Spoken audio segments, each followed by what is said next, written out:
Hello, everyone. Hello. Happy Monday. It is a happy Monday indeed. I hope you are all over your Halloween hangovers. Uh, I faded out a little early this year. I think I started a little too early, and well, I when Halloween starts in August, it's hard to keep it up all the way through yeah, the 31st, much less All Saints Day. yes.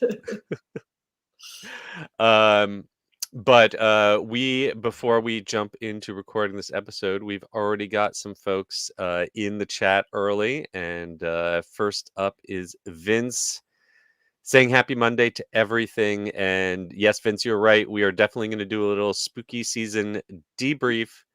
I don't have much Thanksgiving news, but we've still got some Halloween news hanging over, so we will Yes. definitely get into that.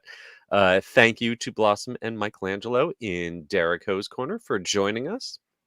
We'll wait just a second to see if anyone else wants to hop into the comments. Otherwise, we can kick this thing off in just a second. Get some stuff set up. Brian Sager had to jump in here to pour one out for the legendary Quincy Jones. Yes, lived a very long and full life. Sadly, passed away. And we also got an announcement of a Bluey parade float for Macy's. It's going to be Bluey's grandma floating down the streets of New York City. It is So, Bluey's world, and we are just living in it. And also, absolutely. I think this week Bluey's world opens in Australia. That like immersive thing, so it's like Ah, all Bluey everywhere. all Bluey all the time. Um, all right. Well, we've got almost 50 folks sitting in the queue, so let's kick this thing off in 3, 2. Please lower your head and watch your step while boarding. Welcome to the Attractions Podcast. You are all clear for dispatch. Have fun. Hello, everyone, and welcome to the Attractions Podcast, sponsored by MEI and Mouse Fan Travel. I am Seth. And I'm And we are here to talk to you about the latest and greatest in theme park news and more, as well as what's going on in our own lives. And Carly, how did you survive the end of spooky season?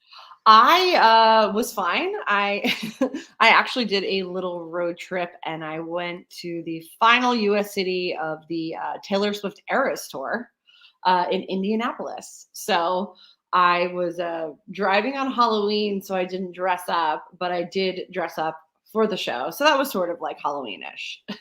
Nice, nice. I actually did go to a theme park on Halloween Day. I stopped Ooh, by Universal just to take a lap around and see the parade because they finally added the Ecto One Ghostbusters car to the parade just before Halloween. so Looks great. exciting! Yeah.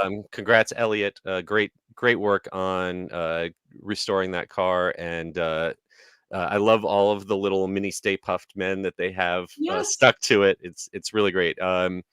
But I did not stick around for Halloween Horror Nights. I saw, back in the day, Halloween night itself, and if there was a night after Halloween, would usually be pretty slow at Halloween Horror Nights. But based on the wait times I saw, it Oh was my God. definitely not slow this year. So Insidious was like 150 last night or something crazy. I saw a photo of. insane, Yeah. insane. That house maybe worth it. That was the one house at Halloween Horror Nights that really made me jump this year. Oh, see, Definitely some I didn't good get scares it, there.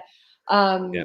so it's the end of horror season. Do you have we went to a lot of spooky events between the two of us. Yeah. Do you have a favorite one this year Uh, so far? that I really I enjoyed. I'm very glad that I got to see Halloween Horror Nights in Japan this Yes. year. Mhm. Very very different experience. Like the Resident Evil, the Biohazard live show where you get soaked with zombie blood. Never going to see that happen in the States. But I got to say if you're just talking pure like horror factor. Ominous Descent out in Ooh. Winter Haven, Independent Haunt. an hour drive into the middle of nowhere, and totally worth it. Wow, That I was love it. my pick. And of course, I got to say, I ended off my Halloween season in my favorite way, which is attending the Rocky Horror Picture Show. The Rich Weirdos, which is a cast I helped start more than 20 years ago. My God. Awesome. We used to be at the Universal Cineplex at City Walk for many, many years. They performed Halloween night at the Plaza Live Theater in downtown Orlando, and had a packed house. Great show. More virgins than I've ever seen on one stage at a time. It's great. Oh, What about you? What was your final pick for you your know favorite what? Halloween thing? It's so hard because, it's like sometimes I just have so much fun with the people I'm with that I don't really, care about what's going on. But I have to say, Not Scary Farm always gets me. I think it's because the entire park is filled with so much fog that you just feel like immersed in the horror the entire time. Like nowhere is safe. I think I screamed in like 3 guest faces accidentally because they were coming out of the fog and I thought it was a scare actor. And of course, Ghost Town is so good. But I mean, yeah, it's just such a great event. If you are traveling next year or planning your spooky season, which you have to do, there's so many. So this year I didn't do a frequent fear pass at Universal, which I usually do because I wanted to make sure that I can use my funds to go around to different places. Hershey Park was fantastic. Yeah. But yeah, there's so many great haunts now, really top tier. And I have to say, I didn't get to go to Kings Island this year, but my sister did. And she also goes to a lot of the haunts throughout the country. She said it was actually her favorite one this year. Wow. So, yeah, I'd love to get to go out. Yeah. I have heard nothing but good things about Knott's Berry Farm. And while I did Oogie Boogie this year, and I've done Halloween Horror Nights in Hollywood several times, Knott's is the top of my list of things that I have not gotten to do. So yes, maybe next year, maybe in 2025, hopefully. All right. Well, without any further ado, it is time for us to jump into the news in the queue.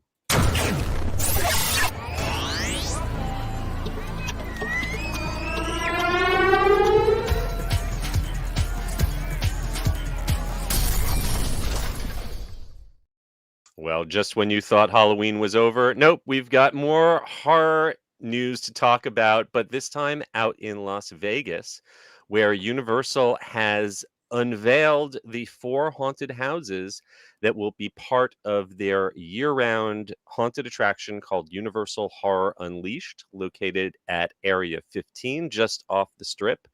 And I would say that some of these houses are expected, and some of them came as a bit of a shock to me. yes.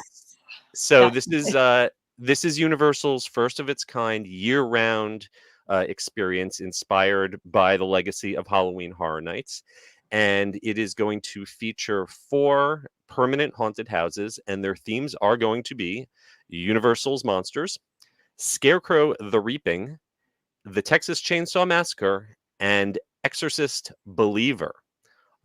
So let's talk for just a minute about those choices. I think we can both agree that Universal Monsters was a given. Like if you're going to do a 100%. Universal Halloween, permanent, everyone, whatever your age, you recognize the monsters. You expect the Universal Monsters. Yes, and just the ability to change up things easily. You could literally just throw in, the Invisible Man, change out characters without having to really fully recreate the house or the attraction. So there's definitely a lot of wiggle room there. And also, I mean, who doesn't love the monsters? It's like, yeah, you've got a lot of rich material to based off of. Plus, with Dark Universe opening up, the monsters are going to be, getting attention again. So that seems like an absolutely perfect fit.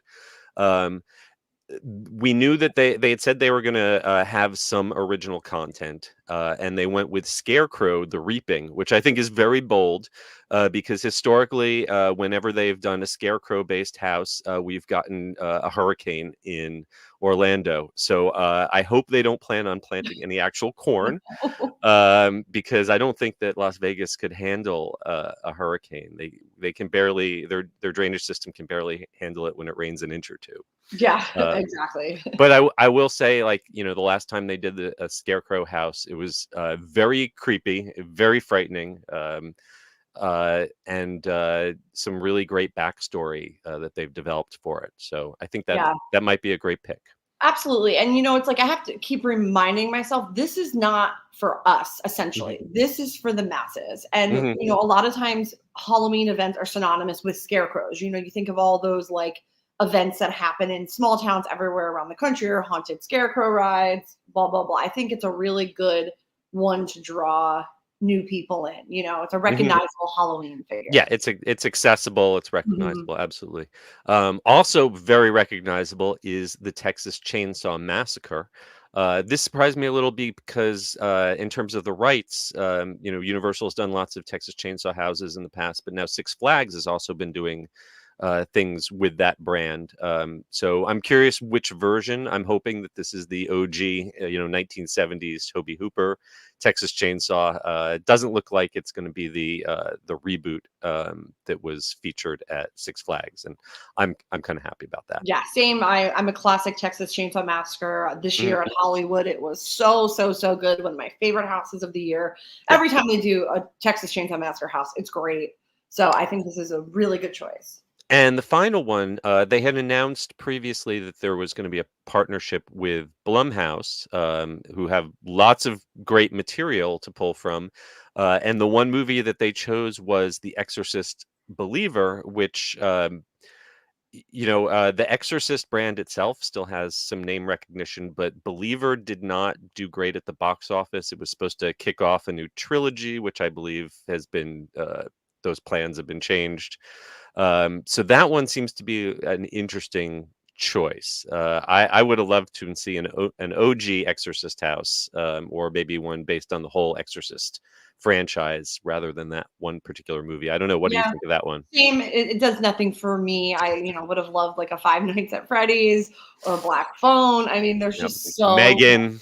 or just do Blumhouse and just do it Yep. like the Terror Tram did this year, where it just pulls from Yeah, everything. mash up all their Yeah, different I mean, there's properties. just so many creepy things. I, don't really care, but I do agree, like the legacy of the name, The Exorcist, everyone knows Yeah. what that is, so maybe that's the choice. I don't know. Jason Blum could probably do whatever he wants, and Universal will just be like, okay, it's just a house of balloons, and we'll go ape over it. So, I mean, yeah, Well, the part that really excites me is that Jack the Clown and Chance will have a role to play at this new establishment. They're not getting a haunted house of their own, but they are getting a bar, which even better. I Yeah, think is even better. From the concept art, it looks like there's going to be a bar with adult libations and a circus theme. There's an elevated stage where Jack and Chance will appear, and then even acrobats and aerialists hanging overhead. So it looks like it's both a bar and an entertainment venue. That could be a lot of fun. I love that. Yeah, I know. And also like at Meow Wolf, which is also over there, Yes. they have a bar and stuff. I unfortunately did like a 9 a.m. thing there, so it was Yeah. too early for a drink, but it did look really cool. And I think, it's Vegas, you need something like this. And you can make your own HHN night essentially here, if you're going to eat and Mhm. drink and then do the houses and relax and watch a show, like that's crazy. They've got some new concept art, which we have posted on our website, attractionsmagazine.com, that shows off various portals. The files are labeled portal renderings, and they kind of imply that there's going to be a central hub and then gateways leading to each of the different themed haunted houses with a different threshold.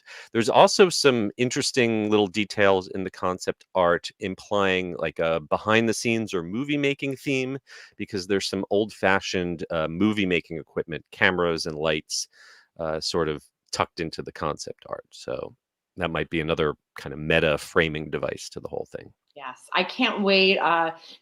Vegas hasn't had a year-round horror attraction in a long time. I believe it was 2012. There was Eli Roth had the Goratorium, and I actually Oratorium. got to go. And I found my picture the other day because there's like a souvenir photo at the end, and I still have it.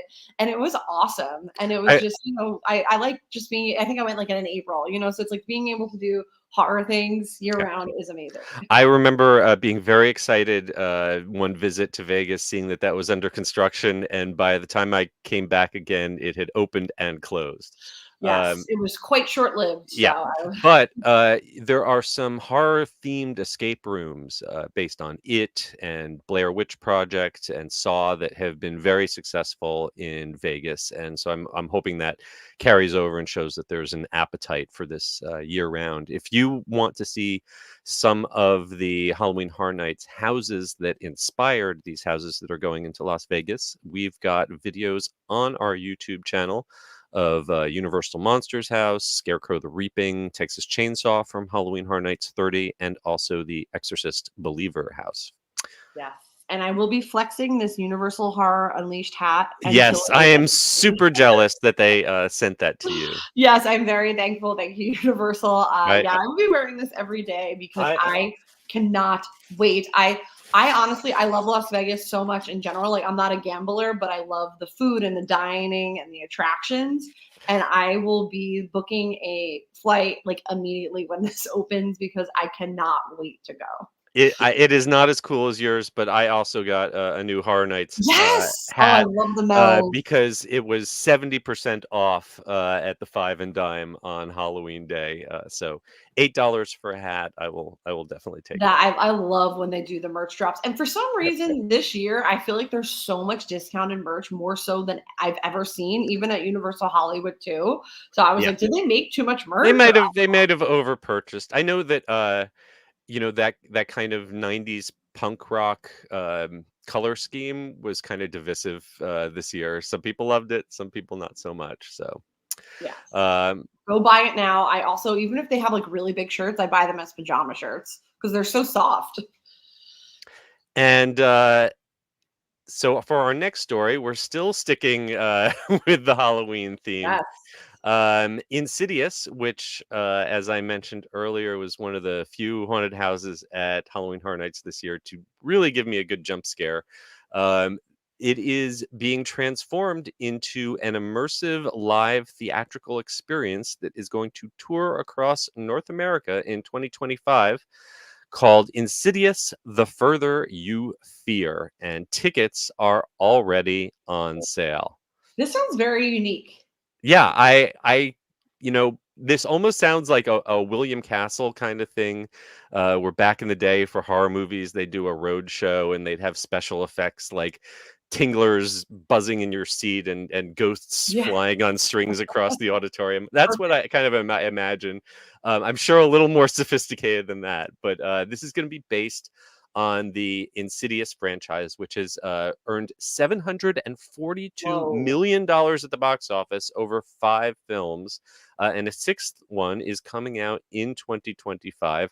However, they say that you don't have to understand the franchise or be familiar with it to enjoy the horror that will be unleashed during this live experience. So I don't know if I agree with that because I unfortunately did not watch the movie before going into the house in Orlando, and I had no idea what was going on, and I definitely regretted not spending the time. It's hard, if you want to like get all caught up. So I think I need to watch it before doing this. Yeah, but probably if you're going to buy tickets, it's probably worth investing some time on a streaming service and at least catch up on with 5 films. I don't know if you'll watch maybe watch the first one and the last one. I don't know. Well, this this live tour is going to be hosted by the quote unquote real Specs and Tucker, who are the paranormal investigator characters who inspired the first movie. And these hosts are going to be attempting to prove that there are actual ghosts in the theater with you. Isn't it just Paranormal Inc. from Not Scary Farm? Quite possibly, Yeah. except this is branded with an IP, so you will find yourself in your theater seat coming under attack from some characters such as the Bride in Black, the Wheezing Man, the terrifying lipstick-faced demon, and more. Um, I'm not sure exactly how this is going to be brought to life. I assume a combination of special effects and live actors, sound, lights. It almost sounds like a touring version of Alien Encounter. I don't know if they'll have ticklers set up in the seat or anything that tactile. Yeah. Um, It's funny whenever we talk about the announcement of like these immersive touring experiences because they never really give you enough detail to like mhm. know what it is. It, it Some of them it you know what you're gonna get, but I'm like, it's an immersive themed it experience. What does that mean? Yeah, there is actually a website with a FAQ on it, which is slightly more informative, but not a lot. It's it it basically it says that there are going to be stunning special effects to immerse you into the world, and doesn't give a whole lot more detail than that. The show is 80 minutes long. It does not have an intermission, and if you are curious about if it is coming to a theater near you, the tour dates are listed at insidious-live.com. It's starting out in Fayetteville, Arkansas on January 18th. Mostly touring in kind of the Midwest, and then heading to the East Coast. And it's actually going to make it down to Orlando, Florida at the Dr. Phillips Oh, Center, March 25th. So check out that list, and you can buy tickets now if you are interested. All right, next up, we are going to put the horror aside for a second and talk about flowers. yes, very different. Uh, we've still got a couple months to go before the 2025 Flower and Garden Festival returns to Epcot. But that festival's topiaries are inspiring a brand new exhibit far from Orlando's Epcot, all the way in Singapore. Uh, Disney is going to be presenting a Garden of Wonder at Floral Fantasy, taking place in Singapore's Bayfront MRT Gardens by the Bay. This is going to be starting on December 1st of 2024 and running all the way through the 31st of March 2025, featuring new topiaries inspired by the ones from Epcot's festival. Yes, Disney is going in hard in Singapore, right? Yeah, I mean, we have the cruise, we have this now. Yeah, it's very, yeah, very cool to see, a- and I am sure the market will eat it up. absolutely. So this Garden of Wonder is going to feature topiaries that all represent movies including Snow White and the Seven Dwarfs, The Little Mermaid, Toy Story, Monsters Inc., Lilo and Stitch, and Up, along with characters such as Mickey Mouse, Donald Duck, and Winnie the Pooh. We have photos of examples of some of them, and I love these two displays that have a food theme. Yeah. There's Stitch with some durian fruit, and Donald Duck getting attacked by a bowl of chili crab. Uh, I love it. No, these pictures look great. I want to walk next to that Woody underneath that beautiful floral archway. I mean, it looks really nice. I gotta say, they say these are inspired by Epcot's topiaries. I think these look even better than Epcot's topiaries. Yes. They're really fleshed out, lots of color, lots of accessories accompanying them. Um, This is being produced by the Singapore Tourism Board in partnership with Disney.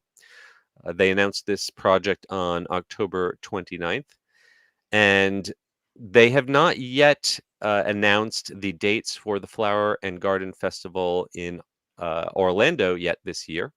But we've got some videos of last year that you can check out while we're waiting for that, Yeah. along with Let's links. not rush it till then because Yeah. Festival of the Arts is We got to top get through. Yeah, tier, exactly. We got the and holiday festival and the Festival of the Arts to get which through. are like my favorite. I like the smaller nature. So let's not rush because Flower and Garden now is just as large as Food and Wine. Yeah, absolutely, absolutely. Um, And of course, as you mentioned at the top, that new Disney Adventure cruise ship is going to be preparing to sail out of Singapore starting in 2025 as well. All right, moving from Disney over to Universal. The Discover Universal podcast recently dropped some new details about the Wizarding World of Harry Potter Ministry of Magic opening next year at Epic Universe, including some hints about new drinks, a new background music, and new characters.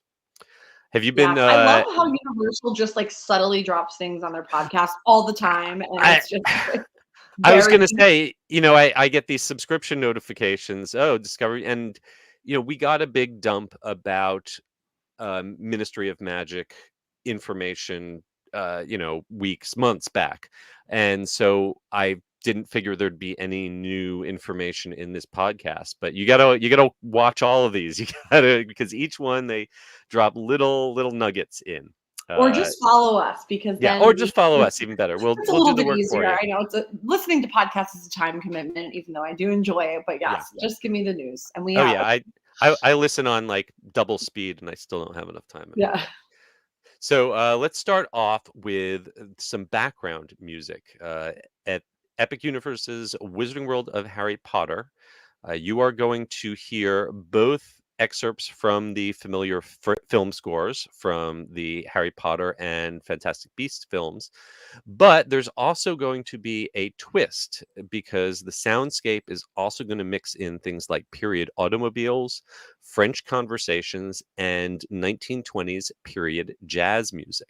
Yes, this makes me excited. I'm just imagining like some horns honking, maybe some light cursing in French.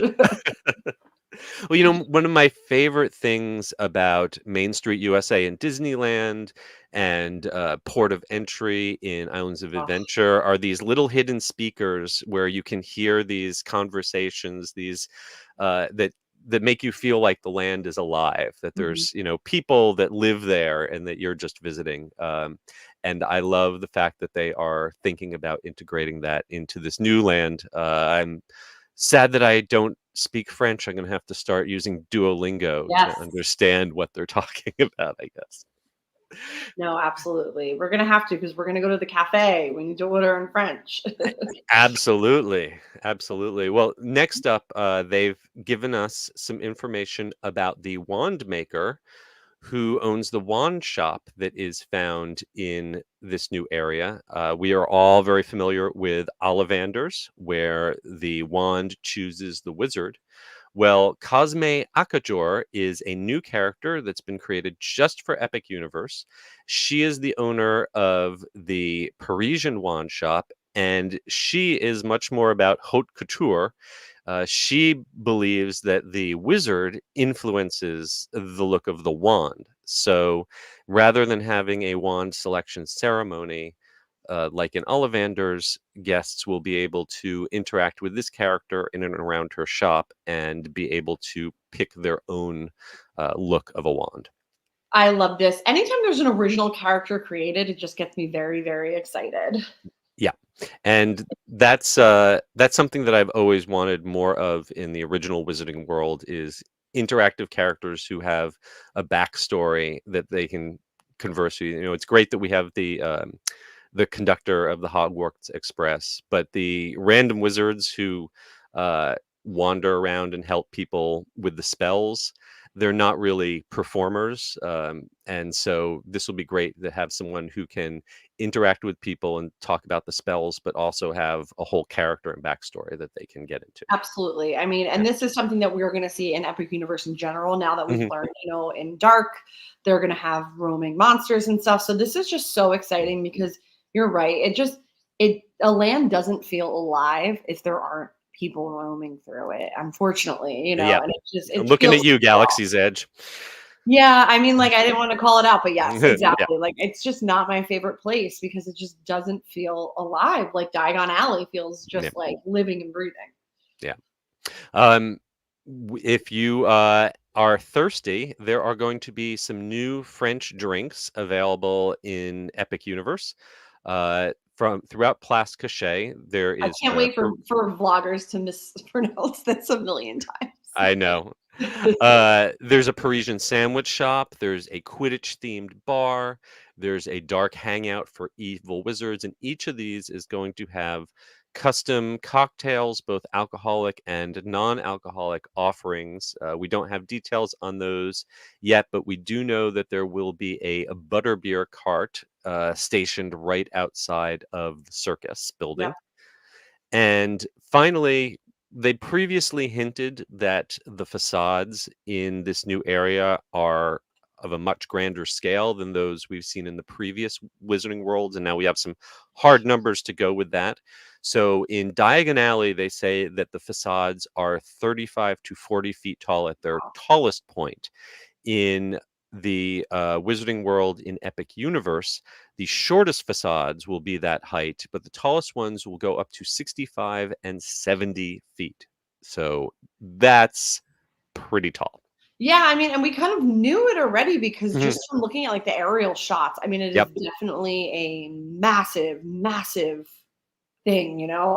I cannot wait. It's gonna be crazy. Speaking of aerial shots, we have some great photographs from our friend BioReconstruct on our website that shows just how far along all of this is.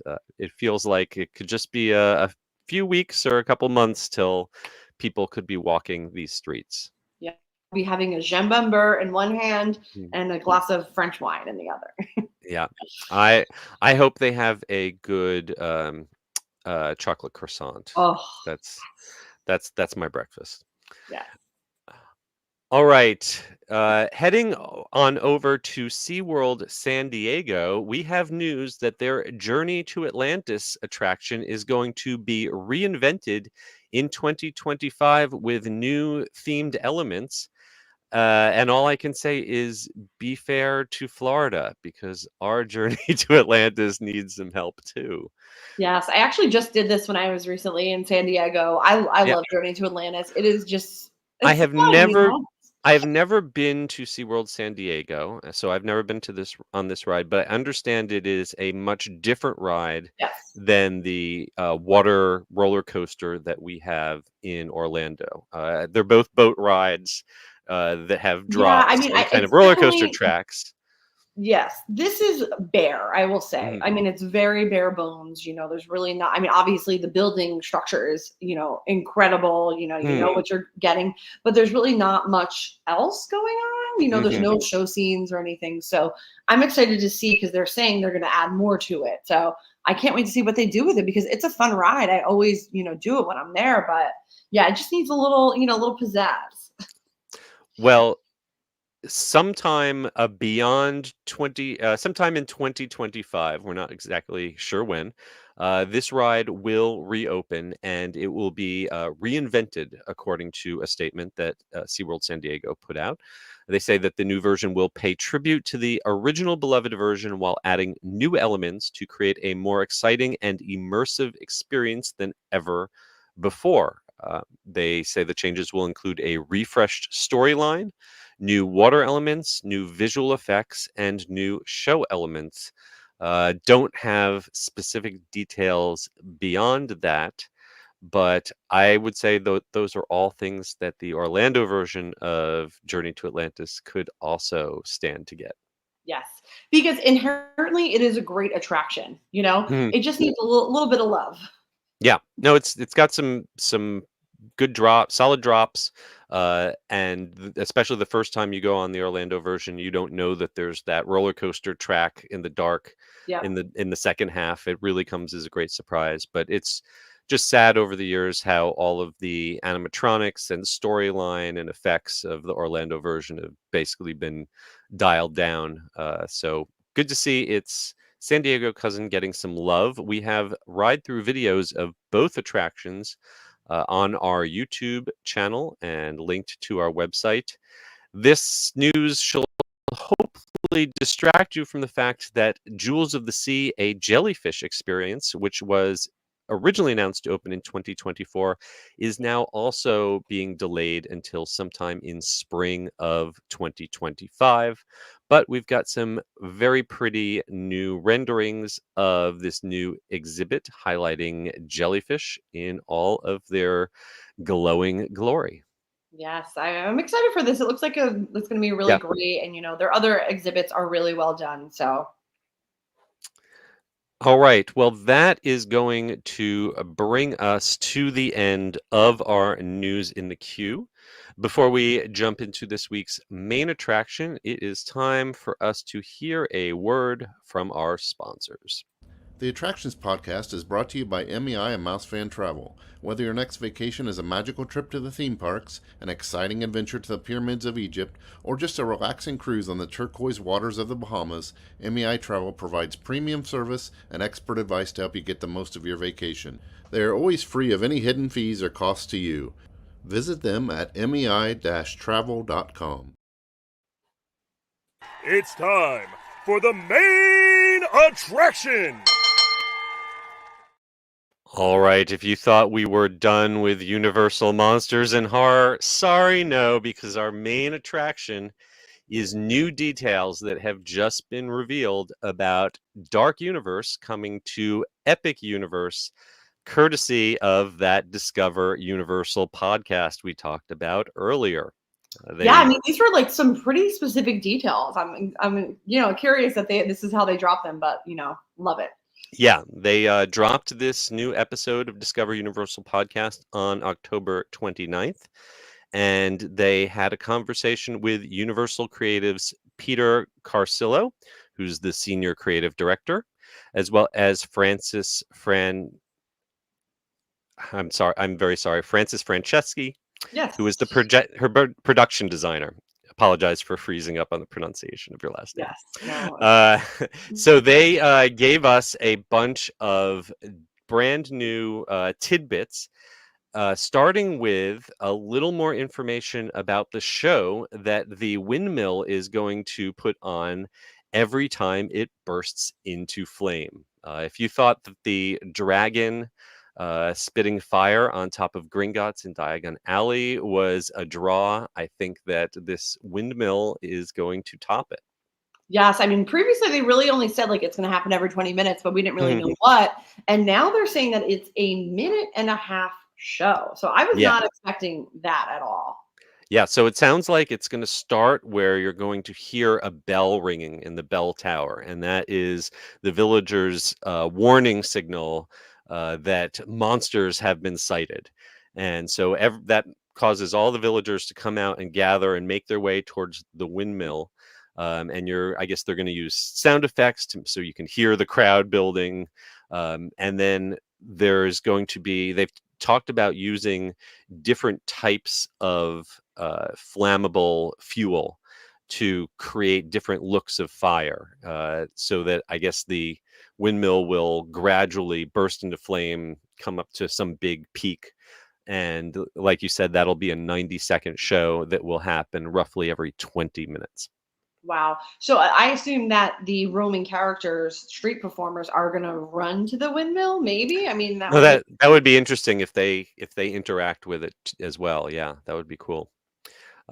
Next up, we've got a little more information about that well that spews red fog that we've seen in the concept art before. This is located right in the middle of the square. We've got some photos from Bio Reconstruct showing it under construction, and it turns out there's a good purpose for that well. That well is how they feed blood to the huge vampire colony that is living underneath the village. So as you walk around, just think there's a whole nest of vampires right underneath your feet, feeding on blood. So Yay. comforting and so comforting. I just feel so cozy. Yes. Oh my God. I just want to live here. Can I just move in? Give me just cinnamon bread to sustain myself. So you can hear how excited both of us are about it. And apparently the creative team are equally excited because they mentioned that when they were doing the Blue Sky development for Epic Universe, this was the first area that the whole creative team Wow. decided had to be in the park. They just, Wow. we got our monsters, check, moving on. Um, I mean, yeah, I mean, this is just the whole legacy of Universal. If you think about it as a movie studio, I mean, this is what it goes back to. And it's honestly shocking in this day and age that like we get this, because it's not how things go.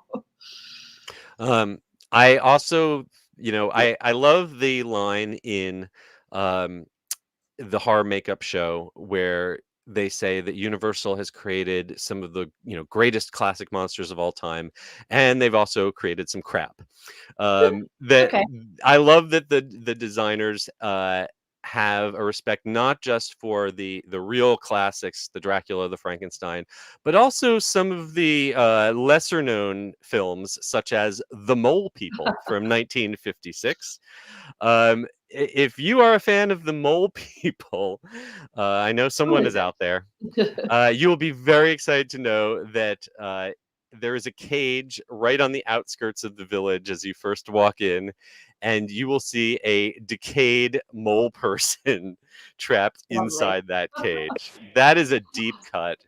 That I appreciate that kind of commitment to the bit. Yes, no, this is great. We are well fed with all these details. Yeah. In addition to the interview, if you listen carefully to the podcast, they've also dropped some little bits to this new video that was released alongside the podcast. Bits of dialogue that we believe are extracts of the audio from probably the pre-show of the new Monsters Unchained ride. It's a little bit of dialogue of Dr. Victoria Frankenstein talking to, we believe, probably Igor, kicking off what sounds like the start of the attraction, as well as a little clip of audio from Maleva, the fortune teller, that she is featured in the Curse of the Werewolf attraction. Yes, I mean, these are just incredible details. I'm very Mhm. excited as we learn more about this. I mean, obviously we're excited anyway, but Mhm. every time we get more details, it's so Yeah. cool. If you are a plot nerd, you will probably also be interested in listening to the discussion that they had about Dr. Victoria Frankenstein and her motives behind this Frankenstein experiment, in which she tries to control the classic monsters. And let's just say things do not go according to plan when she tries to control Dracula. No. They talk about how this experiment is all about ego, hubris, if you are a fan of Greek tragedy. That the Victoria wants to prove she's a genius, and she gets a little success under her belt and then jumps right into the biggest challenge of all, because she wants to go viral. So the same, it's something some of us can probably identify with. Yes. Finally, the thing about the Dark Universe and the Monsters Unchained Frankenstein Experiment attraction that I am probably most excited about is the animated figures.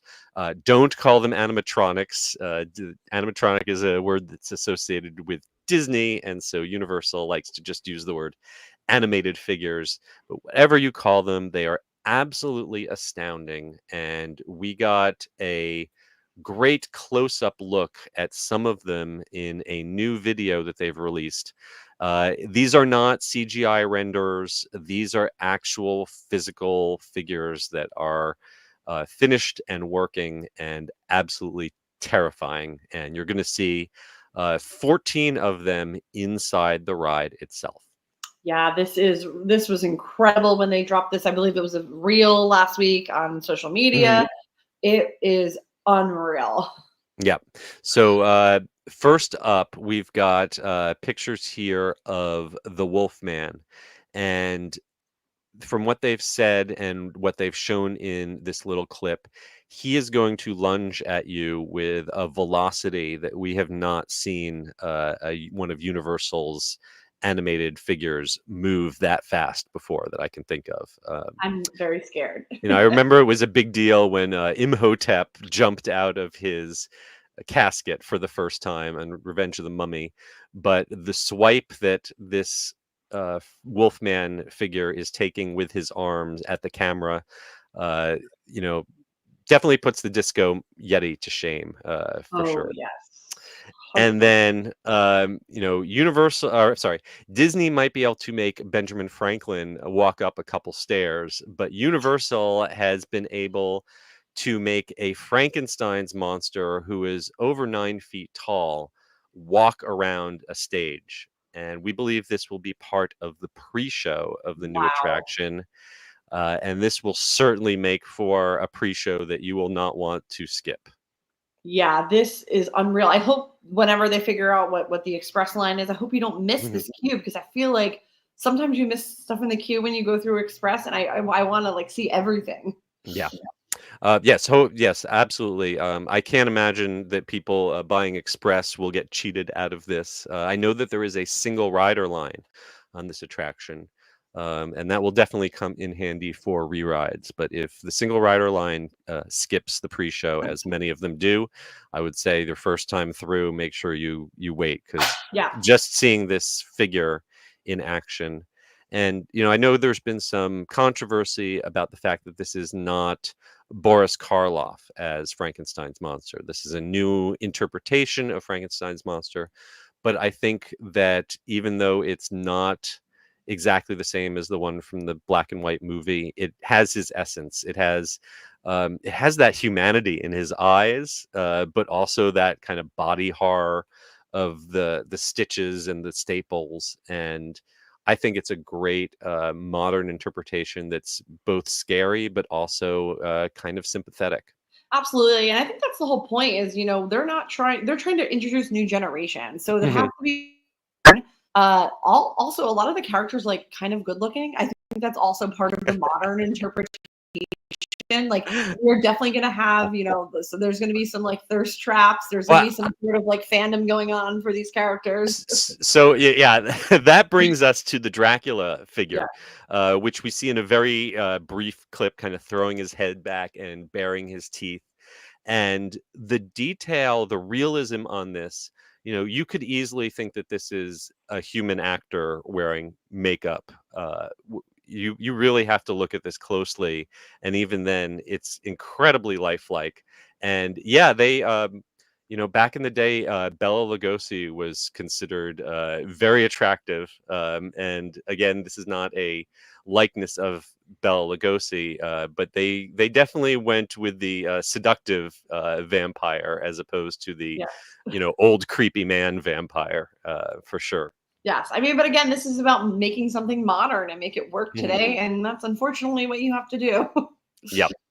Um, of course, there's something kind of timeless about the creature from the Black Lagoon. He's gotten a little bit of an update. His teeth look even sharper and Yeah. more vicious than ever. But other than that, that's pretty much the Gill Man that we've all come to know and love from the original. Um, I'm I've always been excited about this attraction. We've talked a lot about it before. This is the one that's using similar ride hardware as Harry Potter and the Forbidden Journey, but isn't going to have the domed simulator screens. It's going to have a mix of practical sets and these amazing animated figures, and really encourage you to head on over to our website and check out all of these photos and the videos that they've posted, because they just look great. Yeah, it is pretty incredible. I mean, as if the hype wasn't already there. I mean, Mhm. everything we learn is just so exciting. And this Yep. is definitely, I mean, this is the world, I guess what they're calling it, the world that I'm most excited for. Yep. Absolutely. Well, that just about brings us to the end of this week's show. But before we wrap it up, let's check in with some of the comments that you folks left us. Um, We had a question from Michael asking if we think the Horror Unleashed facility in Las Vegas is designed to be able to have interchangeable rooms if they develop a new one or get the rights to another franchise. And I would say, without having any inside knowledge, absolutely 100% that even though this is a permanent haunted house, that if they wanted to, they could strip out one of these, change it out for a different theme. That would make sense to me if, every few years you rotate out one of these so that there's constantly, every couple of years, a new, fresh reason for people to come back. Absolutely. You have to Yeah, have that makes that makes perfect sense.